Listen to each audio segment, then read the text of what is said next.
कहां सीखेगा बच्चा? आपको ही कोई वैदिक सूत्र समझाए, है ना, आप ही को कोई आपका जो आप जो भी पढ़ते हैं और डांट डांट के सिखाए, बात बात में डांटे तो शिक्षक से ही मन उचट जाता है। तो गंवार भी ऐसा ही है, वो प्रेम से ही सीखेगा। तो ढोल गंवार शूद्र, शूद्र किसे कहते हैं? पहली बात मैंने वर्ण व्यवस्था की बात करी, बड़ी साइंटिफिक व्यवस्था वर्ण व्यवस्था। हम लोग जाति भेद करने लगे। जाति एक अलग विषय है, वर्ण एक अलग विषय है। भारत में जितने भी मंदिर आज खड़े हैं, 2-2, 3-3, 4-4, 5-5 हजार वर्ष से खड़े हैं, जिनकी भवन अट्टालिकाएं, बड़े बड़े मंदिर, कभी आप देखने जाएं, हमारे पहाड़ में जागेश्वर देखें, 1000-1200 वर्षों से खड़े हैं मंदिर। ऐसे दक्षिण के मंदिरों को देखें, जितने भी मंदिर हैं,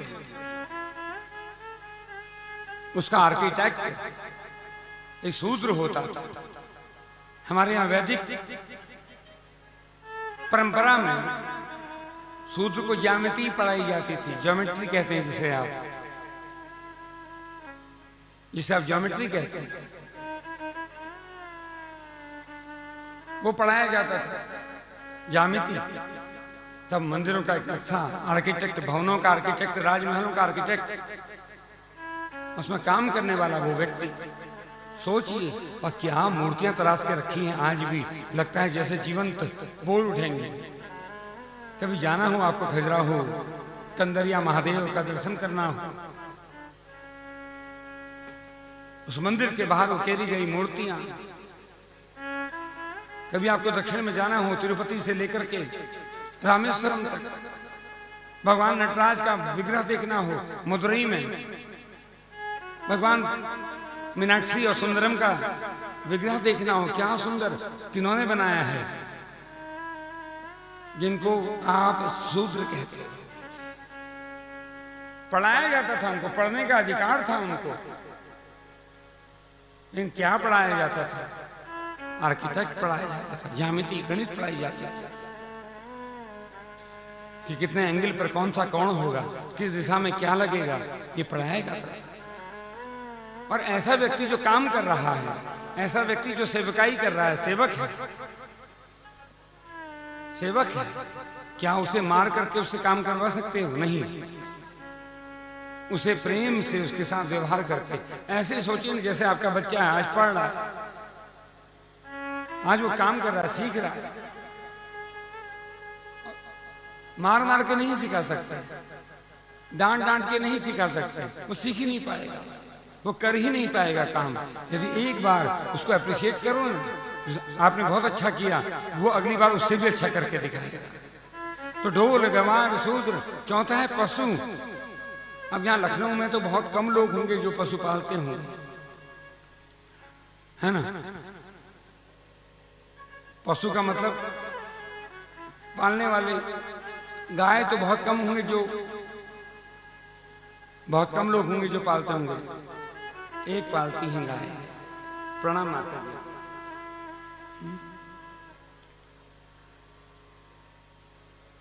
तो वो गौ सेवा करती हैं। बाकी लोग सोचते हैं गौदान से मुक्ति मिलेगी, गौ सेवा से ही मिलेगी। तो गाय तो पालते नहीं है, लेकिन डॉग लवर्स हैं, है ना, कुकुर पालना घर में।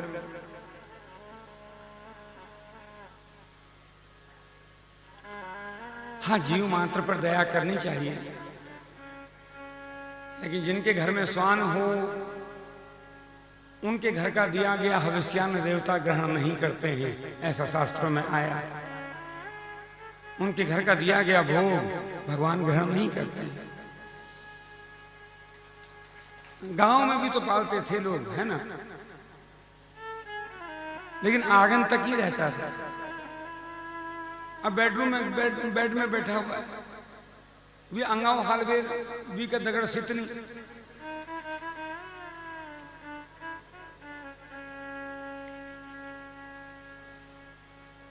और ढूंढ रहे हो कृष्ण को, है ना। हमने बहुत पहले एक गीत लिखा था, कृष्ण को ढूंढना हो तो कहाँ मिलेगा? चलो चले गौशाला, वहाँ मिले नंदलाला। चलो चले गौशाला, वहाँ मिले नंदलाला। चलो चले गौशाला, वहाँ मिले नंदलाला।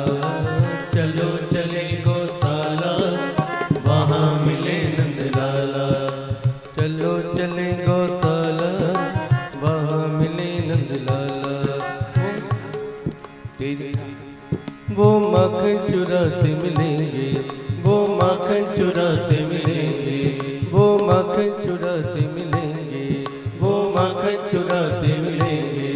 वो गैया चराते मिलेंगे, वो गैया चराते मिलेंगे, वो गैया चराते मिलेंगे, वो गैया चराते मिलेंगे। तेरी राहत के ब्रिजवाला, चलो चले गौशाला। तेरी राहत के ब्रिजवाला, चलो चले गौशाला। तेरी राहत के ब्रिजवाला, चलो चले गौशाला। तेरी राहत के ब्रिजवाला, चलो चले गौशाला। चलो चले गौशाला, वहाँ मिले नंदलाला। चलो चले गौशाला, वहाँ मिले नंदलाला।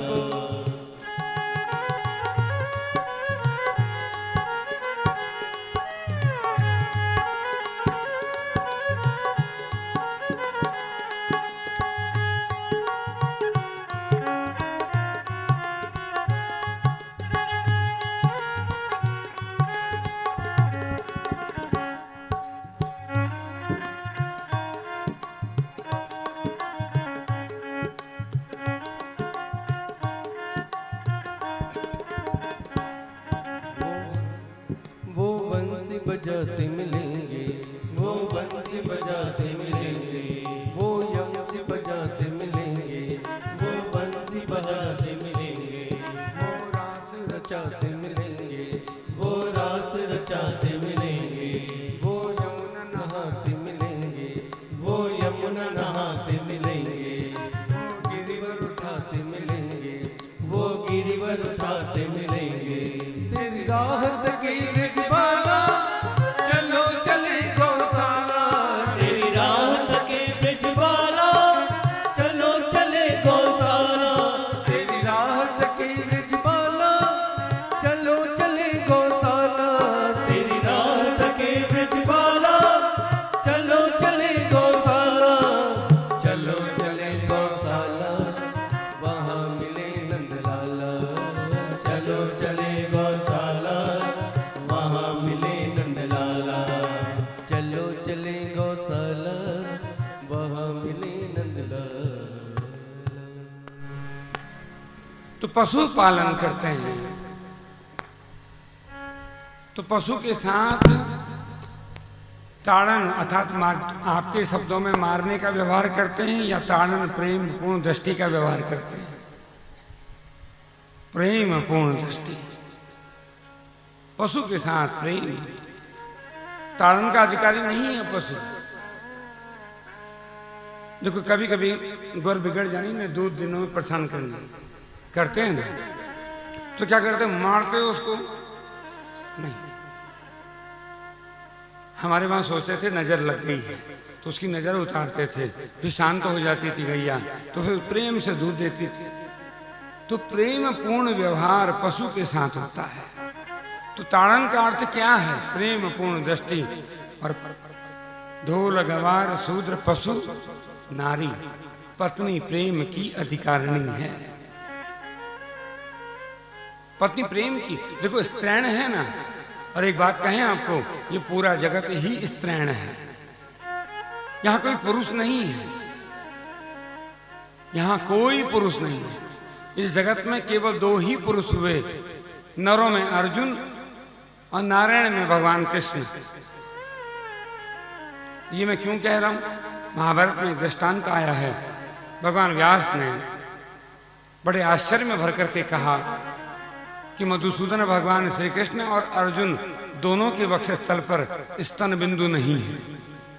और जगत में कौन ऐसा पुरुष है जिसकी छाती में स्तन बिंदु ना हो? यहां एक भी पुरुष ऐसा नहीं है, एक भी जीव ऐसा नहीं है। तो it is prove the whole world is the extension of feminine energy.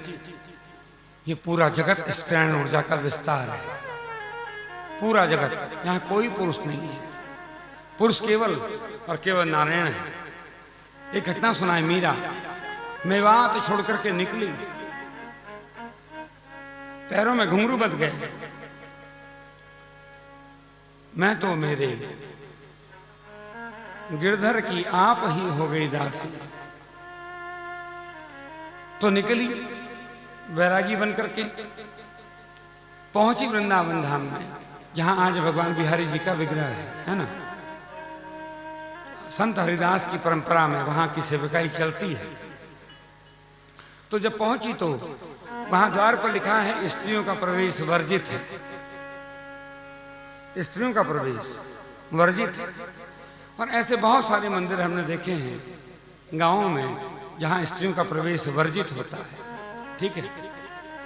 तो मीरा ने देखा अंदर से बिहारी जी का विग्रह, सुंदर सा विग्रह, और मीरा तो कृष्ण दीवानी, एरी मैं तो दर्द दीवानी। तो भीतर जाने लगी तो सेवकों ने रोका, द्वार पर लिखा नहीं है कि स्त्रियों का प्रवेश वर्जित है। मीरा ने एक बार देखा तो उसके तेज से वो सेवक भयभीत हो गए और उनको हटा करके भीतर पहुंची। बात पहुंची महंत तक, तो महंत जी आए और क्रोध करने लगे। द्वार पर लिखा है इतने बड़े बड़े अक्षरों में स्त्रियों का प्रवेश वर्जित है, और तू भीतर प्रवेश करती है। तो कहते मीरा ने उनका पैर ही पकड़ लिया। अब पैर पकड़ लिया तो अनेक साधुओं का स्वभाव होता है, पैर पकड़ा हो और स्त्री पैर छुए तो हटो हटो हटो, है ना। कुछ परंपराओं में कहा जाता है, सन्यास की कुछ परंपराओं में, कि स्त्रियों का से पैर स्पर्श नहीं कराया जाता। हाँ, आचार्य रजनीश का एक निवेदन मुझे बड़ा अच्छा लगा। इतना भय किसका है? स्त्री स्पर्श करेगी, आप सन्यासी हैं, स्त्री स्पर्श कर रही है भक्ति भाव से, और आप यदि उसको स्त्री भाव से ही देख रहे हैं तो आपकी साधुता कलंकित है। तो अपनी साधुता पर एक बार अवलोकन करिए कि साधुता है कि नहीं। साधु होना बहुत कठिन है, हो आधु होना तो सरल है ना।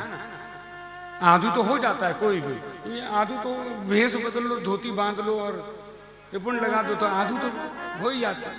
साधु होना, स्त्री ने पैर छुआ, हटो हटो, स्पर्श नहीं करेगी। भय किसका है? भय है काम का। स्त्री स्पर्श से कहीं हमारे भीतर दबाया हुआ काम, जो दमित है काम, वो उछल करके बाहर ना आ जाए। दमित होगा तो बाहर आएगा ही आएगा, काम का दमन होगा। आप किसी भी चीज को दबा दें, कभी न कभी निकल करके बाहर आएगा। जैसे आप प्रेशर कुकर में दाल बनाते हैं, उसकी सीटी को बंद ही कर दें, है ना। सीटी के ऊपर एक ढूंढ रख दो, पत्थर रख दो, दबा दो उसको, और नीचे से अग्नि जली है, प्रज्वलित है, बाहर वाष्प निकल नहीं रही, तो क्या होगा? फट जाएगा। ऐसे ही हम अपने जीवन में जितने भी विकार हैं, यदि उसका दमन करते हैं, कभी न कभी तुम्हारा चित्त फट जाएगा। इसे दमन नहीं करना है, रूपांतरण, कन्वर्जन, रूपांतरित करो। अपने काम को राम में रूपांतरित कर दो, है ना। अपने क्रोध को जप में रूपांतरित करो। जिस समय क्रोध आए उस समय नाम जपो, नाम जपो, नाम जपो, नाम जपो। हमारे महाराज कहते थे काम सताए तो उस समय राम नाम जपो, खूब जपो, रूपांतरण हो जाएगा। तो रूपांतरण श्रेष्ठ विधा है दमन से।